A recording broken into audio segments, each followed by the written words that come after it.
बिस्मिल्लाहिर्रहमानिर्रहीम। अस्सलाम वालेकुम डियर स्टूडेंट्स। अब जो हमारा टॉपिक है वो चैप्टर 18 का टॉपिक 18.5 है, ट्रांजिस्टर एज एन एम्पलीफायर। तो पिछले लेक्चर में मैंने आपको थोड़ा ब्रीफली एक्सप्लेन किया कि ट्रांजिस्टर होता क्या है, इसकी वर्किंग एज अ स्विच होती है। ट्रांजिस्टर जो है वो बहुत शुरू में जब ये इन्वेंट हुआ तो ये सबसे ज़्यादा जो यूज़ हुआ था वो एज एन एम्पलीफायर हुआ था। ये सिग्नल को कैसे एम्पलीफाई करता है, उसकी कंडीशंस जो है वो अभी हम देखते हैं। तो सबसे पहले एम्पलीफिकेशन क्या होती है। एम्पलीफिकेशन या जो वर्ड गेन है, ठीक है, इन दो वर्ड्स को इस मीनिंग में लिया जाता है कि the ratio of the output voltages to the input voltage, that is named as amplification. हमें ये साबित करना है कि ट्रांजिस्टर एज एन एम्पलीफायर की जो एम्पलीफिकेशन है वो आती है minus beta R C over R I E. तो उसके लिए सबसे पहले तो हम ड्रॉ करते हैं कि आपने डायग्राम स्टूडेंट्स कैसे बनानी है। इसमें याद रहे कि हम यूज करने जा रहे हैं ट्रांजिस्टर की कौन सी कॉन्फ़िगरेशन, कॉमन एमिटर कॉन्फ़िगरेशन।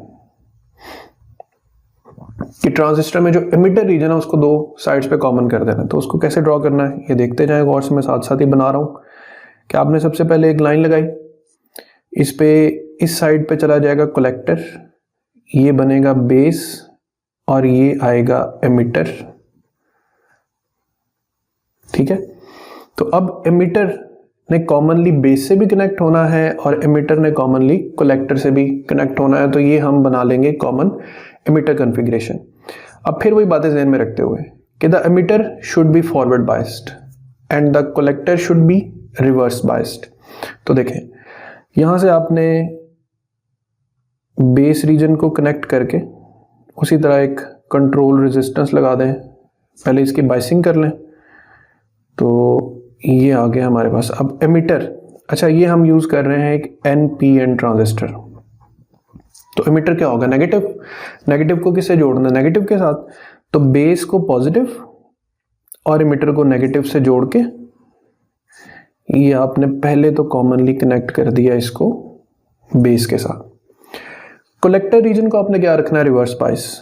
तो कलेक्टर के साथ पहले तो एक कंट्रोल रेजिस्टेंस लगा दें RC। अब कलेक्टर को रिवर्स बायस रखना है तो कलेक्टर नेगेटिव है तो पॉजिटिव उससे कनेक्ट कर दें। तो ये आपने दो batteries as it is connect कर दी, एक VBB और एक VCC। याद रहे कि अभी आपने सिर्फ ट्रांजिस्टर को लेट से ऑन किया है, एक्टिवेट किया। जैसे मिसाल के तौर पे आप स्पीकर ऑन तो कर देते हैं लेकिन अभी आपने गाना नहीं चलाया, तो ये स्पीकर ऑन किया है अभी हमने। ये वो टर्मिनल्स हैं जहां से हम वो सिग्नल दे सकते हैं जिसे हमने एम्पलीफाई करना है, और ये जो RC रेजिस्टर है यहां से हम सिग्नल को आउटपुट ले सकते हैं। अच्छा, आप देखें इसके दो रीजन्स हैं, एक इनपुट और एक आउटपुट। दोनों को अलग-अलग कंसीडर कर लेते हैं कि इसका जो इनपुट रीजन है और इसका जो आउटपुट रीजन है। इसका जो इनपुट रीजन है वो है बेस एमिटर,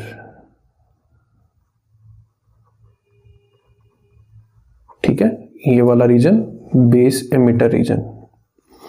और जिसका आउटपुट है ये कलेक्टर एमिटर, ठीक है।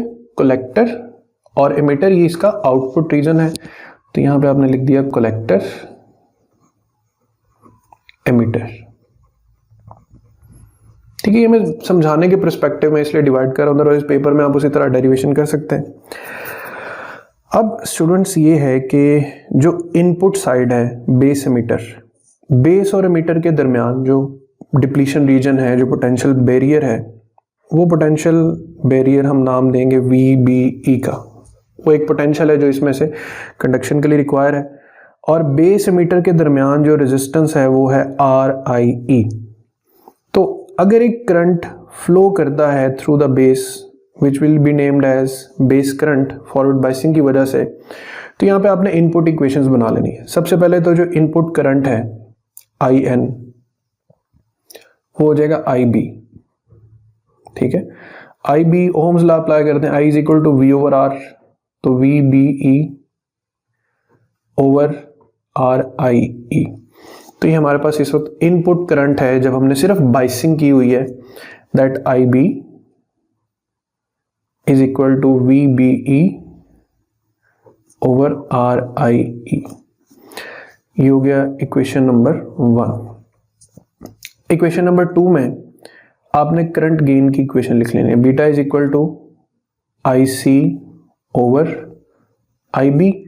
यहां से IC की वैल्यू क्या हो जाएगी, IC की वैल्यू हो जाएगी बच्चों बीटा IB, और यहां से देखें IC के साथ हम लिख सकते हैं बीटा। अब IB क्या है, ये रहा IB की वैल्यू VBE ओवर RIE। इसको नाम दे देते हैं इक्वेशन नंबर 2 का। तो इनपुट साइड से हमने दो मेजर इक्वेशंस बना ली। एक हमने बच्चों इक्वेशन बनाई IB की, इनपुट बेस करंट जो है, और एक हमने इक्वेशन बनाई IC की। ये यहां से दो इक्वेशंस हमने ड्रॉ कर लेनी। अब जो आउटपुट रीजन है, यहां से जो करंट फ्लो कर रहा है वो है IC, कलेक्टर करंट। कलेक्टर और एमीटर, इसके दरमियान जो पोटेंशियल है उसको हम नाम देंगे VCE का, वोल्टेज अक्रॉस कलेक्टर एमीटर। अच्छा, आउटपुट पे ना आपने अप्लाई करना है Kirchhoff voltage law. Input equations बना के अब आपने आउटपुट की तरफ चले जाना है, और आउटपुट पे आपने क्या अप्लाई करना है, किरचॉफ वोल्टेज लॉ। 3 वोल्टेजेस आ रहे हैं यहाँ पर। नंबर 1 VCC, नंबर 2 जो पोटेंशियल ड्रॉप है क्रॉस RC, और नंबर 3 जो पोटेंशियल ड्रॉप है क्रॉस CE। तो यहां से आपने करंट की स्टार्टिंग ले लेनी है, ये पॉजिटिव साइड है, तो you will write VCC then minus ICRC, resistor है तो नेगेटिव साइन, फिर आगे कलेक्टर एमीटर भी एनर्जी डिसिपेट कर रहा है, तो VCE that all must be equal to 0। यानी आपने एक पूरा साइकिल क्रिएट कर देना है यहाँ पर। VCC नंबर 1 पे, ICRC नंबर 2 पे, और फिर जब आपने VCE से पास करना है तो नंबर 3, ये 3 पैरामीटर्स आ जाएंगे। तो अब इसको थोड़ा सा सिंप्लीफाई कर लें, VCC minus ICRC minus VCE को मैं यहाँ पर V आउटपुट लिख रहा हूँ। जैसे देखें यहाँ पर VBE को हमने V इनपुट कंसीडर किया है, सेम इसी तरह जो VCE है इसको हम V आउटपुट कंसीडर करेंगे, तो that must be equal to 0। अब ये आउटपुट वैल्यू हमने दूसरी तरफ ले जानी है, V out is equal to, ये नेगेटिव उधर जाके पॉजिटिव हो जाएगा, इधर आ जाएगा VCC माइनस ICRC, ये इक्वेशन बन गई। फिर V output is equal to VCC minus, अब IC की वैल्यू यहां पे लिखी हुई है, तो IC की जगह आपने लिखना है beta VBE over RIE into RC, call it equation number 2। तो अब ये जो इक्वेशन नंबर 2 है, इससे आगे जो चीज चलनी है वो कैसे, यहां तक तो हमारे पास दोनों की इक्वेशंस बन गई, ये इनपुट इक्वेशंस बन गई और ये हमारे पास आउटपुट इक्वेशन बन गई। और अभी हमने सिर्फ और सिर्फ क्या किया है, अभी हमने सिर्फ ट्रांजिस्टर को बायस किया, एक्टिवेट किया। अब हमने जिस सिग्नल को बच्चों एम्पलीफाई करना है, हम वहां पर वो सिग्नल अप्लाई करते हैं। लेट्स से हम एक स्मॉल इनपुट साउंड सिग्नल देते हैं डेल्टा V इन। अब ये जो डेल्टा V इन है, ये क्या करेगा, ये दो चीजों में इजाफा कर देगा। एक तो ये बेस करंट में भी थोड़े से करंट का इजाफा करेगा, दूसरा ये बेस इमिटर वोल्टेज में भी स्मॉल लिटिल वोल्टेज का इजाफा कर देगा। सिमिलरली जब ये आउटपुट पे आएगा तो ये आउटपुट पे एम्पलीफाई होगा। ठीक है, यहां पर मैं एम्पलीफाइड सिग्नल बना देता हूं, ये ठीक है। इससे क्या होगा, इससे सिमिलरली जो V आउटपुट है उसमें del V out little output voltage का इजाफा होगा, और जो कलेक्टर करंट है उसमें लिटिल कलेक्टर करंट का इजाफा होगा। तो अब हमने जो इंक्रीजेस है ना, वो सिर्फ वोल्टेज के पिक कर लेने हैं, VBE plus del V in, और यहाँ पे V out plus del V in. अच्छा, इससे आगे मैं सारी जो डेरिवेशन है वो नेक्स्ट पेज पे लेकर चलता हूँ ताकि एक ही पेज पे आपको सारी डेरिवेशन मिल जाए। तो देखें, अब हमारे पास मेन इक्वेशन जो आगे चलेगी वो इक्वेशन नंबर 2 थी। V out is equal to V C C minus I C R C. ठीक है, तो V out is equal to V C C minus I C की जो वैल्यू थी वो थी beta V B E over R I E into R C. इसे हमने क्या नाम दिया था? इक्वेशन नंबर 2, इक्वेशन नंबर 3 का। ठीक है, जो लास्ट पेज पे ये इक्वेशन नंबर 3 बनेगी। 2 इक्वेशन हम पहले लिख चुके थे। अब जब हमने इनपुट सिग्नल दिया और उससे हमें एक आउटपुट सिग्नल भी जनरेट होगा, तो उसमें क्या होगा? देखें, आउटपुट में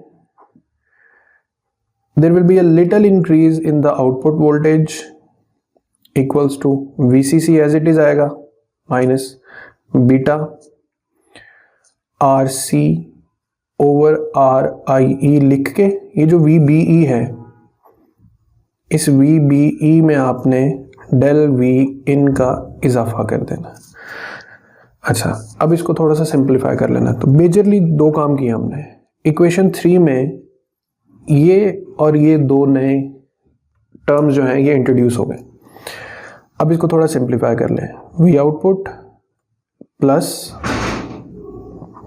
del V out is equal to VCC minus beta RC VBE over RIE, then minus plus minus beta RC over RIE into del V in. इसको आपने नाम दे देना है इक्वेशन नंबर 4 का। तो ये सिंप्लीफिकेशन करने के बाद नाउ व्हाट टू डू, आपने सब्ट्रैक्ट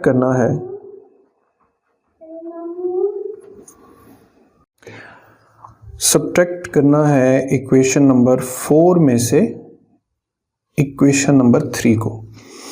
तो सब्ट्रैक्शन के लिए इक्वेशन कैसे लिखनी है? लेफ्ट साइड में से लेफ्ट साइड माइनस कर दें, राइट साइड में से राइट साइड। जैसे पहले आप लिखें V out plus del V out, इसमें से माइनस इक्वेशन 3 हो जाएगा। फिर इक्वेशन 4 की ये साइड लिख दें पहले, VCC minus beta RC VBE over RIE minus beta RC over RIE del V in. यहाँ तक आपने 4 लिख लिया, अब 3 लिखें। माइनस VCC माइनस और माइनस हो जाएंगे plus beta VBE over RIE into RC। अब देखें, plus minus cancel, minus plus cancel, यहाँ पे माइनस और ये प्लस टर्म्स क्या हो जाएंगी? कैंसिल हो जाएंगी। हमारे पास बच क्या जाएगा? सिर्फ और सिर्फ del V out is equal to minus beta RC over RIE into del V in. Next step में आप दोनों तरफ डेल वी इन से अगर कर दें डिवाइड, ठीक है, तो you will get we output over we input, जो कि रेशियो है, और ये क्या बन रही है? एम्प्लीफिकेशन। और ये किसके बराबर आ रही है? Minus beta RC over RIE के। तो यही हमने एम्प्लीफिकेशन ट्रांजिस्टर के लिए प्रूव करनी थी। इन शॉर्ट, अब यहाँ पे जो नेगेटिव साइन आ रहा है, इसमें आपने सिर्फ याद रखना है कि सिग्नल को इन्वर्ट कर देगा ये, यानी एम्पलीफाई तो करेगा बट ये इसके पीक्स को, पॉजिटिव को नेगेटिव में और नेगेटिव को पॉजिटिव में चेंज कर देगा। तो ये था स्टूडेंट्स हमारे पास ट्रांजिस्टर एज एन एम्पलीफायर। आगे जो ट्रांजिस्टर एज अ स्विच है उसका भी मैं थोड़ा सा हवाला यहीं पे आपको देता हूँ कि जो आपने लेट से ट्रांजिस्टर बनाया, यहाँ पे ये कलेक्टर, ये एमिटर और ये बेस। अब सिंपल क्या है कि यहाँ पर जो बेस है उसकी जगह पे आप एक स्विच लगा देते हैं। यहाँ पर आपके पास एमिटर को आपने फॉरवर्ड बायस रखना है, तो ये एमिटर फॉरवर्ड बायस हो गया। ये रहा कलेक्टर। कलेक्टर पे इसी तरह यहाँ पर आप एक बल्ब लगा दें और यहाँ पे कलेक्टर को करते हैं रिवर्स बायस। ठीक है, अब वही इक्वेशन रिकॉल करें कि beta is equal to I C over I B and I C is equal to beta I B. अब आई सी पैरामीटर है आउटपुट के साथ कनेक्टेड, आई बी कनेक्टेड है इनपुट के साथ। तो इन शॉर्ट यहां पे लेट से एक बल्ब लगा हुआ है। अब अगर यहां से हम स्विच करेंगे क्लोज तो आई बी फ्लो करेगा, आई बी फ्लो करेगा तो बल्ब में से करंट पास करेगा I C, the bulb will turn on. On the other hand अगर हम स्विच को ओपन कर दें तो what will happen, we will make I B equals to 0। I B 0 हो जाएगा तो ऑटोमेटिकली आई सी भी क्या हो जाएगा, वो भी 0 हो जाएगा और स्विच क्या हो जाएगा, ऑफ हो जाएगा। तो सेम इसी कॉन्फ़िगरेशन में यहां से समझ लें कि आर बी उतार दिया हमने और यहां से आर सी उतार दिया। आर बी उतार के हमने लगा दिया यहाँ पे एक ऑन ऑफ होने वाला स्विच और आर सी उतार के हमने लगा दिया एक बल्ब। तो जैसे ही बेस करंट इन्वॉल्व होगा बल्ब ऑन हो जाएगा, बेस करंट 0 हो जाएगा तो बल्ब ऑफ हो जाएगा। So that's how you can use transistor as a switch. तो ये था स्टूडेंट्स आज का हमारा topic, transistor as an amplifier and transistor as a switch. तो यहाँ तक जो ट्रांजिस्टर की वर्किंग है वो होती है कंप्लीट। अगले लेक्चर में जल्द हाजिर होंगे, अपना ख्याल रखिएगा, अल्लाह हाफिज।